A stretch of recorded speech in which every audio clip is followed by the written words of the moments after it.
ওম শান্তি।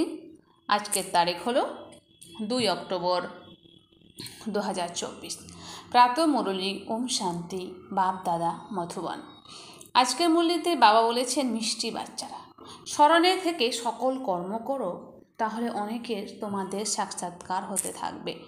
প্রশ্ন: সঙ্গম যুগে কোন বিধির দ্বারা নিজের হৃদয়কে শুদ্ধ পবিত্র করতে পারো? উত্তর: স্মরণে থেকে খাবার প্রস্তুত করো এবং বাবার স্মরণে থেকেই খাও, তবে হৃদয় শুদ্ধ হয়ে যাবে। সঙ্গম যুগে তোমাদের অর্থাৎ ব্রাহ্মণদের বানানো ব্রহ্মা ভোজন দেবতাদেরও খুব পছন্দ। তো বাবা জানে সঙ্গম যুগে ব্রাহ্মণদের বানানো ব্রহ্মা ভোজন দেবতাদেরও খুব পছন্দ। যারা ব্রহ্মা ভোজনের কদর থাকে তারা থালা ধুয়েও তার জল পান করে। এর মহিমাও অনেক। স্মরণে থেকে বানানো ভোজন খেলে শক্তি পাওয়া যায়, হৃদয় শুদ্ধ হয়ে যায়। ওম শান্তি। সঙ্গমে বাবা আসেন, প্রত্যহ বাচ্চাদের বলতে হয় যে আত্মাদের রুহানি পিতা তার আত্মারূপী বাচ্চাদেরকে বোঝাচ্ছেন। কেন এমন বলেন যে বাচ্চারা নিজেকে আত্মা মনে করো? তাহলে একথা বাচ্চাদের স্মরণে আসে যে সত্যি অসীম জগতের পিতাই আত্মাদের পড়ান। সার্ভিসের জন্য বিভিন্ন রকমের পয়েন্টসের উপর বোঝান। বাচ্চারা বলে যে কোনো সেবা নেই, আমরা বাইরে গিয়ে কীভাবে সেবা করব? বাবা সার্ভিসের যুক্তি অনেক সহজ করে বলেন। চিত্র যেন হাতে থাকে, রঘুনাথের শ্যামবনের চিত্র যেন থাকে, আর গৌরবনেরও যেন থাকে। কৃষ্ণ বা নারায়ণের গৌরবর্ণের চিত্রও যেন থাকে, শ্যামবর্ণেরও যেন থাকে। চিত্র ছোট হলেও চলবে, কৃষ্ণের একেবারে ছোট চিত্র তৈরি করে। তোমরা মন্দিরের পূজারীকেও জিজ্ঞাসা করতে পারো যে একে শ্যাম কেন বানানো হয়েছে, যখন কিনা তিনি আসলে সুন্দর। বাস্তবে শরীর তো কালো হয় না। তোমাদের কাছে তো সুন্দর সুন্দর চিত্র বা মূর্তিও আছে, তবে এদের মূর্তি কালো কেন বানানো হয়েছে? বাচ্চারা, তোমাদের তো এটা ভালোভাবেই বোঝানো হয়েছে যে আত্মা কিভাবে ভিন্ন ভিন্ন নাম রূপ ধারণ করে নিচে নামতে থাকে। আত্মা কামচিতাতে চড়ে কালো বা অসুন্দর হয়ে যায়। জগন্নাথ বা শ্রীনাথ দ্বারে যাত্রীদের খুব ভিড় হয়, সেখানে তোমাদেরকেও আমন্ত্রণ জানায়। তোমরা বলো, আমরা এদের 84 জন্মের কাহিনী শোনাচ্ছি ভাই এবং বোনেরা, আপনারা এসে সেই কাহিনী জানুন। এমন ভাষণ আর তো কেউ করতে পারবে না। তোমরা তাদের বলতে পারো এরা কি করে কালো বা অসুন্দর হয়ে গেছে। প্রত্যেকেই পতীত থেকে পবিত্র অবশ্য হতে হবে। দেবতারা যখন বাম মার্গে যায় তখন থেকে তাদের মূর্তি কালো বানানো হয়েছে। কামচিতাতে বসার ফলে তারা আয়রন এজেন্ট হয়ে যায়। আয়রনের কালার হলো কালো আর সোনার কালার হলো গোল্ডেন, তাকে বলা হবে সুন্দর। তারাই 84 চক্রের পরে অসুন্দর হয়ে যায়। সিঁড়ির ছবিও হাতে থাকতে হবে। সিঁড়ির চিত্র বড় হলে দূর থেকেও ভালোভাবে দেখতে পাওয়া যাবে। এরপর তোমরা বোঝাবে যে এইভাবে ভারতের এমন গতি হয়েছে। এটা তো লেখাও আছে, উত্থান আর পতন। সার্ভিসের খুব শখ থাকা উচিত। বাচ্চাদের বোঝানো উচিত যে দুনিয়ার চক্র কিভাবে আবর্তিত হয়। Golden age, silver age, copper age, iron age এবং পুরুষোত্তম সঙ্গম যুগের কথাও উল্লেখ করতে হবে। একসাথে বেশি চিত্র নেওয়ার প্রয়োজন নেই। সিঁড়ির চিত্র প্রধান, বিশেষত ভারতের জন্য। তোমাদের বোঝাতে পারো তোমরা পতীত থেকে পবিত্র কী করে হতে পারো। বাবাই হলেন একমাত্র পতীত পাবন। বাবা হচ্ছে পতীত পাবন। ওনাকে স্মরণ করলে সেকেন্ডে জীবন মুক্তি পাওয়া যায়। বাচ্চারা, তোমাদের মধ্যে চক্রের সম্পূর্ণ এই জ্ঞান রয়েছে। বাকিরা তো সকলে অজ্ঞানতার নিদ্রায় আচ্ছন্ন হয়ে রয়েছে। ভারত যখন জ্ঞানী ছিল তখন অত্যন্ত ধনশালী ছিল। এখন ভারত অজ্ঞানতার মধ্যে বিরাজ করছে, তাই কত কাঙ্গাল হয়ে গেছে। জ্ঞানী মানুষ আর অজ্ঞানী মানুষ তো হয়, তাই না? দেবী দেবতা আর মানুষ তো বিখ্যাত। দেবতারা সত্যযুগ ত্রেতায়, মানুষ দাপর কলিতে। বাচ্চাদের বুদ্ধিতে একথা সর্বদা থাকা উচিত যে আমরা সার্ভিস কীভাবে করব, সেটাও বাবা বোঝাতে থাকেন। সিঁড়ির চিত্র বোঝানোর জন্য খুব ভালো।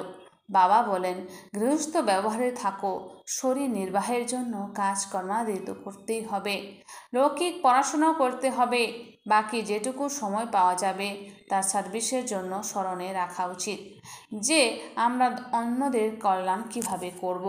এখানে তো তোমরা অনেকের কল্যাণ করতে পারো না, এখানে তোমরা আসোই বাবার মূল্যে শুনতে, এতেই জাদু আছে, বাবাকে জাদুকর বলা হয়, তাই না? গায়নও করা হয় তোমার মুরলিতে জাদু, বলা হয় না যে মুরলিতে জাদু, তোমাদের মুখ দ্বারাই যে মুরলি ধ্বনিত হয় তার মধ্যেও জাদু আছে। মানুষ থেকে দেবতা হয়ে যায়, বাবা ব্যতীত আর এমন কোন জাদুকর হয় না। গায়নও আছে যে মনুষ্য থেকে দেবতা হতে বেশি সময় লাগে না। দুনিয়া পুরনোর থেকে নতুন অবশ্যই হবে, পুরনোর বিনাশও অবশ্যই হবে।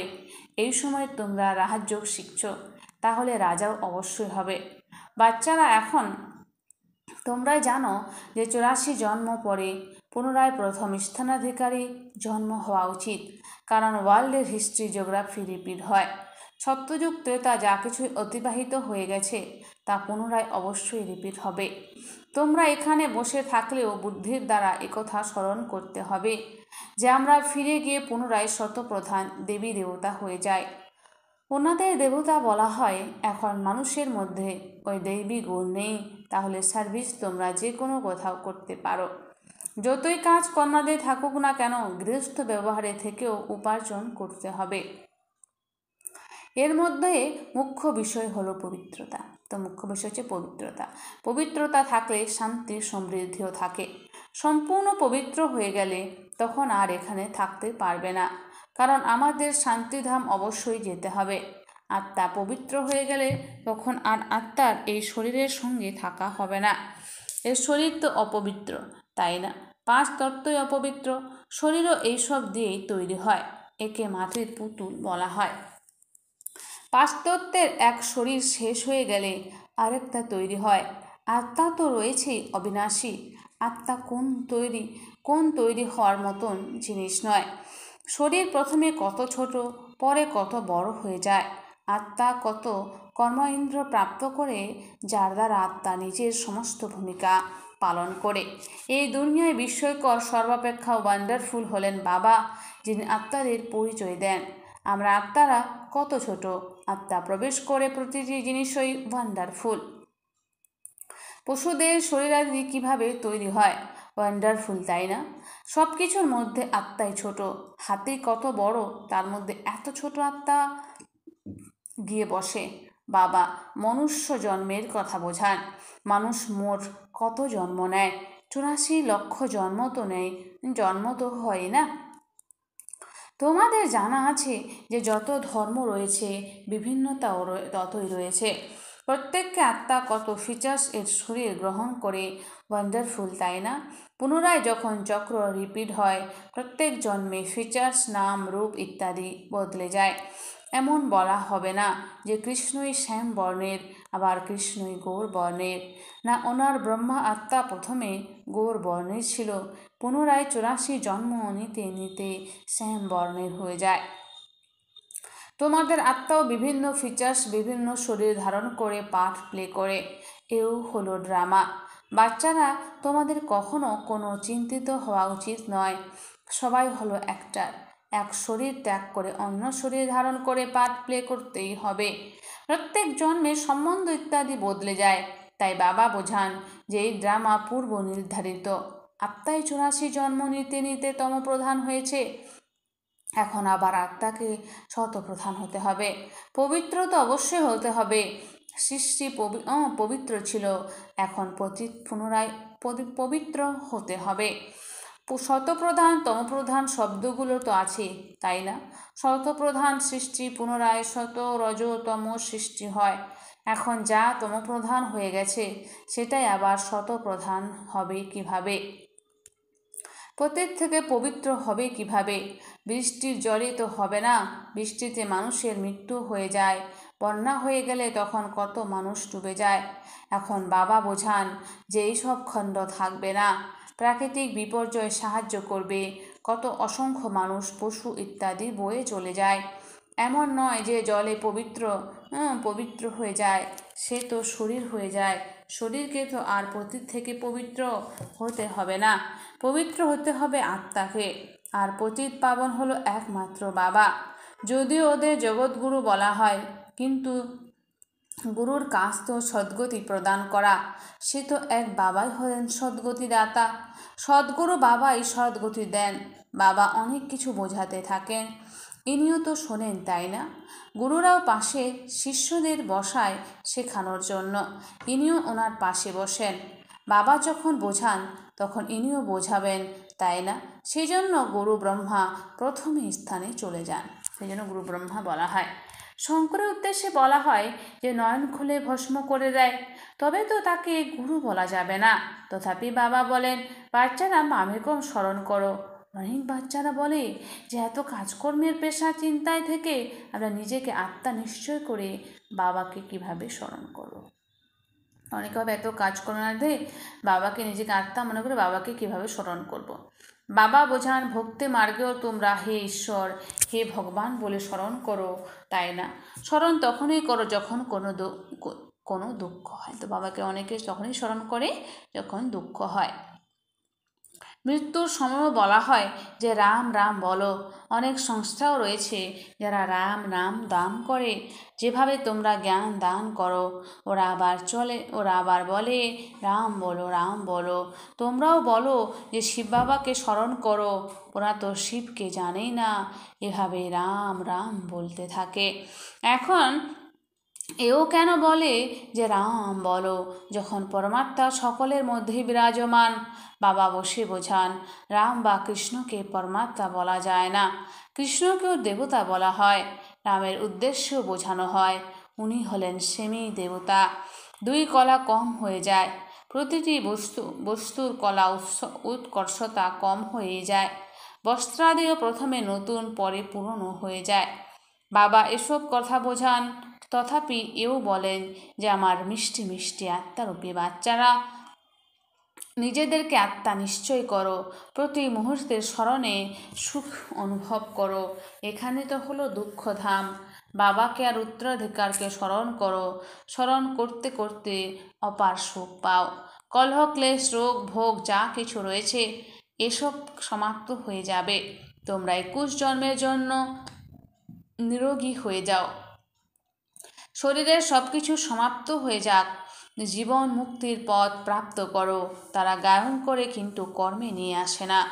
বাবা তোমাদের প্র্যাকটিক্যালি বোঝান, বাবাকে স্মরণ করো, তবেই তোমাদের সকল মনোকামনা পূর্ণ হয়ে যাবে, তোমরা সুখী হয়ে যাবে। সাজা ভোগ করে একটু আত্রু খাবার পাওয়া, তুচ্ছ পদ লাভ করা ভালো কথা নয়। তাজা খাবার খেতে সকলেই তো পছন্দ করে। এখন সর্বত্র তেলের ব্যবহার, আর ওখানে তো ঘিয়ের নদী বয়ে যায়। সমৃদ্ধির প্রতীক, সেটা হচ্ছে সমৃদ্ধির প্রতীক। তাই বাচ্চাদের বাবাকে স্মরণ করতে হবে। বাবা এমনও বলেন না যে এখানে বসে বাবাকে স্মরণ করো, না চলতে ফিরতে ঘুরতে বেড়াতে শিব বাবাকে স্মরণ করতে হবে। চাকরি বাকরি যেটাই করো, বুদ্ধি বাবার স্মরণে থাকা চাই। লৌকিক পিতার বাচ্চারা যখন কাজকর্মাদি করে তখন লৌকিক পিতা স্মরণে তো থাকেই, তাই না? কেউ জিজ্ঞাসা করলে তৎক্ষণাৎ বলে দেবে যে আমরা কার সন্তান। বুদ্ধিতে বাবার ধন সম্পত্তি স্মরণে থাকে। তোমরাও এখন বাবার বাচ্চা হয়েছ, তাই প্রপার্টিও স্মরণে রয়েছে। বাবাকে স্মরণ করতে হবে, আর কারোর সঙ্গে সম্বন্ধ নেই। আত্মাদের সম্পূর্ণ পাঠ ভরা আছে, যা ইমার্জ হয়ে যায়। এই ব্রাহ্মণকুলে প্রতি কল্পে তোমরা যেমন পার্ট প্লে করেছ, সেটা ইমার্জ হতে থাকে। বাবা বোঝান, খাবার প্রস্তুত করো, মিষ্টি বানাও, কিন্তু শিব বাবাকে স্মরণ করতে থাকো। খাবার খাওয়ার সময় বাবাকে স্মরণ করো। শিব বাবাকে স্মরণ করে বানাতে, তাতে মিষ্টি যারা খাবে তাদেরও কল্যাণ হবে।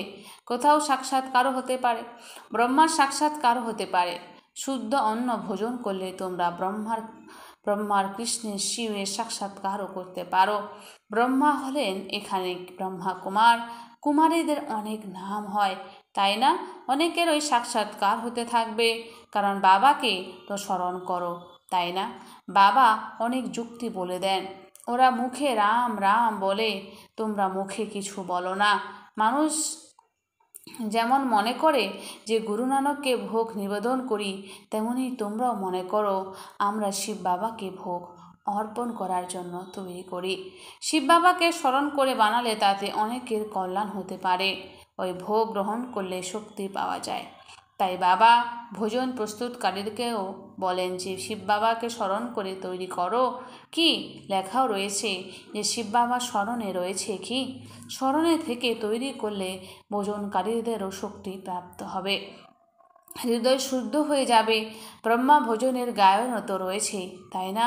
ব্রাহ্মণদের বানানো ভোজন দেবতাদেরও পছন্দ করে, এও শাস্ত্রতেই রয়েছে। ব্রাহ্মণদের বানানো ভোজন গ্রহণ করলে বুদ্ধি শুদ্ধ হয়ে যায়, শক্তি প্রাপ্ত হতে থাকে। ব্রহ্মা ভোজনের অনেক মহিমা। যাদের কাছে ব্রহ্মা ভোজনের কদর রয়েছে তারা থালা ধুয়েও জল পান করে, সে জলটা পান করে নিজেকে অতি ভাগ্যবান মনে করে ভোজন ব্যতীত থাকতে পারে না। ফেমেন এ খরার সময় খাবারের অভাবে মানুষ মারা যায়। আত্মায় ভোজন করে এই কর্ম ইন্দ্রগুলির মাধ্যমে স্বাদ গ্রহণ করে ভালো কি মন্দ তা আত্মাই বলে, তাই না? এটা অত্যন্ত সুস্বাদু, শক্তিবর্ধক। ভবিষ্যতে তোমরা যেমন যেমন উন্নতি করতে থাকবে, ভোজনে তেমনই প্রাপ্ত হতে থাকবে। তাই বাচ্চাদেরকে বলা হয় শিব বাবাকে স্মরণ করে খাবার প্রস্তুত করো। বাবা যা বোঝান তাকে গুরুত্ব দেওয়া উচিত, তাই না? তোমরা এখন পিতৃগৃহে রয়েছ, যেতে হবে শ্বশুরালয়ে। সখ্যলোকেও তোমরা মিলিত হও, ভোগ নিয়ে যাও তোমরা। দেবতাদের ভোগ অর্পণ করা হয়, তাই না? দেবতারা আসে আর তোমরা ব্রাহ্মণেরা সেখানে সূক্ষ্ম লোকে যাও, সেখানে আসর বসে। আচ্ছা, মিষ্টি মিষ্টি হারানিধি বাচ্চাদের প্রতি মাতা পিতা বাপ দাদার স্মরণে স্নেহ সুমন আর সুপ্রভাত। আত্মাদের পিতা তার আত্মারূপী বাচ্চাদেরকে জানাচ্ছে নমস্কার। আমরা সমস্ত আত্মারূপী বাচ্চারা জানাই মাতা পিতা বাপ দাদাকে স্নেহ সুমন আর নমস্কার। ধারণার জন্য মুখ্য সার। 1 নম্বর, কোনো বিষয়ে চিন্তিত হয়ে উচিত নয়। কোনো বিষয়ে চিন্তিত হয়ে উচিত নয়, কারণ এই ড্রামা সম্পূর্ণ সঠিকভাবে তৈরি হয়ে রয়েছে। কোনো বিষয়ে চিন্তিত হয়ে উচিত নয়, কারণ এই ড্রামা সম্পূর্ণ সঠিকভাবে তৈরি হয়ে রয়েছে। সব অভিনেতাই এতে নিজের নিজের পার্ট প্লে করছে। 2, জীবনমুক্ত পথ পাওয়ার জন্য বা সুখী হওয়ার জন্য অন্তরে একমাত্র বাবাকে স্মরণ করতে হবে। জীবনমুক্ত পথ পাওয়ার জন্য বা সুখী হওয়ার জন্য অন্তরে একমাত্র বাবাকেই স্মরণ করতে হবে। মুখে কিছু বলতে হবে না। ভোজন বানানো বা খাওয়ার সময় বাবার স্মরণে অবশ্যই থাকতে হবে। ভোজন বানানো বা খাবার সময় বাবার স্মরণে অবশ্যই থাকতে হবে। বরদান, স্বার্থ ঈর্ষা আর বিরক্তি বোধের থেকে মুক্ত থেকে ক্রোধ মুক্ত ভব। স্বার্থ ঈর্ষা আর বিরক্তি বোধের থেকে মুক্ত থেকে ক্রোধ মুক্ত ভব। স্পষ্টীকরণ, নিজের মতামত দিতে হলে দাও, সেবার জন্য নিজেকে অফার করো। নিজের মতামত দিতে হলে দাও, সেবার জন্য নিজেকে অফার করো। কিন্তু নিজের মতামত জানানোর সময় সেই কথাটিকে নিজের ইচ্ছাতে পরিবর্তন করবে না। যখন সংকল্প নিজের ইচ্ছাতে পরিবর্তন হয়ে যায় তখন বিরক্তি বোধ চলে আসে। কিন্তু নিঃস্বার্থ হয়ে নিজের মতামত শোনাও, স্বার্থ রেখে নয়। আমি বলেছি তাই করতে হবে এরকম মনে করবে না। অফার করো, বলছে অফার করো, এমন না আমি বলেছি সেটা করতে হবে। কি কেন তে আসবে না, না হলে তো ঈর্ষা ঘৃণা একই সাথে চলে আসবে। স্বার্থ বা ঈর্ষার কারণেও ক্রোধের জন্ম হয়, এখন এর থেকে মুক্ত হও। স্বার্থ বা ঈর্ষার কারণেও ক্রোধের জন্ম হয়, এখন এর থেকে মুক্ত হও। স্লোগান, শান্তিদূত হয়ে সবাইকে শান্তি প্রদান করা, এটাই হলো তোমার অকুপেশন। শান্তিদূত হয়ে সবাইকে শান্তি প্রদান করা, এটাই হলো তোমার অকুপেশন। আচ্ছা, ওম শান্তি।